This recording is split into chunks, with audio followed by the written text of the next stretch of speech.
can we learn from this plug when it comes to self-care? Stay tuned to find that connection. Hi, this is Nirmala Shekhar, a coach and a body talk practitioner from Singapore, and we are currently exploring our energetic needs in a map of self-care.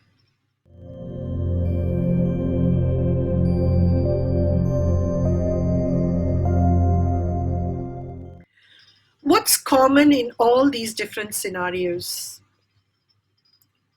I have been studying or thinking for long periods of time, and I end up feeling like my brain cells are totally fried. I've gone through an emotionally intense experience, and all those negative emotions leave me feeling drained, at the same time very keyed up. I am indoors in an enclosed environment for long periods of time, and I feel as though something is not right, but I can't put my finger on it. I'm working with electrical equipment, even computers, phones, tablets, or any other electrical equipment, again for long periods of time, and I feel spaced out. I feel like I'm not able to focus anymore. What's common in all these different situations is that my energies are totally scrambled up, and it's also affecting my electrical system, the electrical system in the body. Were you surprised at the mention of the electrical system? Yes, the body is its own electrical system, and in fact, individual organs have their own electrical field and electromagnetic field, and this is what is used in many of the equipment. The ECGs, the EEGs, they measure the electrical field of the body. The Institute of HeartMath has done extensive research on the heart, and it has concluded that the heart's electrical field is 60 times bigger than that of the brain, and the heart's magnetic field is 5,000 times stronger than that of the brain. The institute also found that the electromagnetic field of the heart is the biggest field of all the organs in the body. And if we had sensors that were sensitive enough, we can measure this electromagnetic field of the body a few feet away from the body. With the heart's electromagnetic field being so huge, it comes as no surprise that when we go through emotionally intense experiences, it affects the electromagnetic field of the heart. All the situations that we talked about in the beginning and many others have the capacity to affect the electrical system, the electromagnetic system of the physical body. They also affect the flow of prana or chi in the energy body. And that is where the plug comes to our rescue.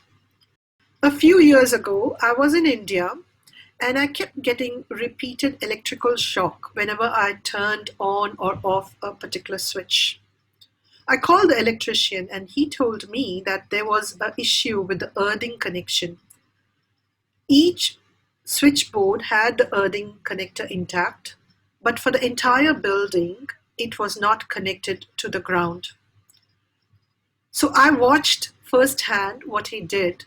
He took this point from all the different switchboards in the building, connected them up to a single wire, and then took that wire right down to the ground floor, dug a hole in the ground, and using a wooden stick, he then inserted the whole thing, the whole connector to the ground. And then he filled it up with salt and mud, and the building was earthed adequately. I was not getting any more shocks because the excess electricity in the building's system had been earthed safely to the ground. Just as the earthing process benefits us building, in our own physical body, in our own energy body, we also reap the benefits of earthing. This happens in two different ways. Firstly, the excess energy, the excess electricity in our body gets drained to the earth, discharged safely to the earth through the process of grounding. And this is what happens when we have been thinking for long periods of time and our brain cells are fried. What we are doing is we are discharging our excess electricity through the process of earthing. Again, it happens when we have been working with electrical equipment as well. Similarly, another benefit of this entire earthing process is that using our feet, we are able to draw into our body the beneficial energies that are available to us in the earth. The earth has its own energy system, and we are able to draw upon the negative ions and the beneficial energy of the earth into our body. And both these different ways work together magically to help shift us from feeling spaced out, from feeling unfocused, from feeling like we are drained, we are not able to do whatever we want to do, just simply feeling out of sorts. All of these situations shift to make us feel coherent and aligned in a beautiful way. If you have a look at earthing.com, they have innumerable studies that they have done showing the benefits of earthing on many different physical health conditions and health challenges. Have a look at that website. Earthing is good, but how do we go about earthing or grounding ourselves? There are different ways in which we can do this. The easiest way is to walk barefoot on the ground. Walk barefoot on the ground, on the grass, and in beaches. Any of these will work fantastically. Be amongst trees. Forest bathing is a wonderful way to ground our energies and to also draw into ourselves the beneficial energies not only of the earth but of the trees as well. We can also use earthing blankets and earthing mats, which also work on a similar principle as this plug. Earthing blankets and mats are not as powerful as the first two techniques, but they work in situations where we are not able to go out and take advantage of the nature around us.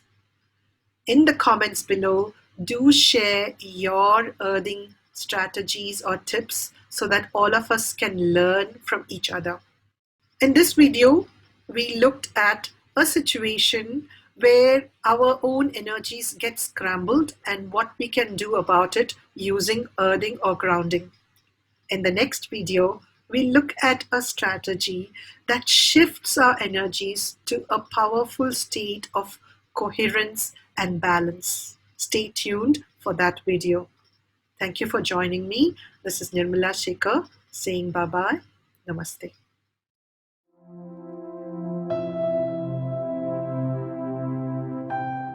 Do subscribe and hit the bell button for more weekly content on self-care. And if you want even more actionable content on self-care, do join me in the Facebook group for weekly lives, discussions, and more tips.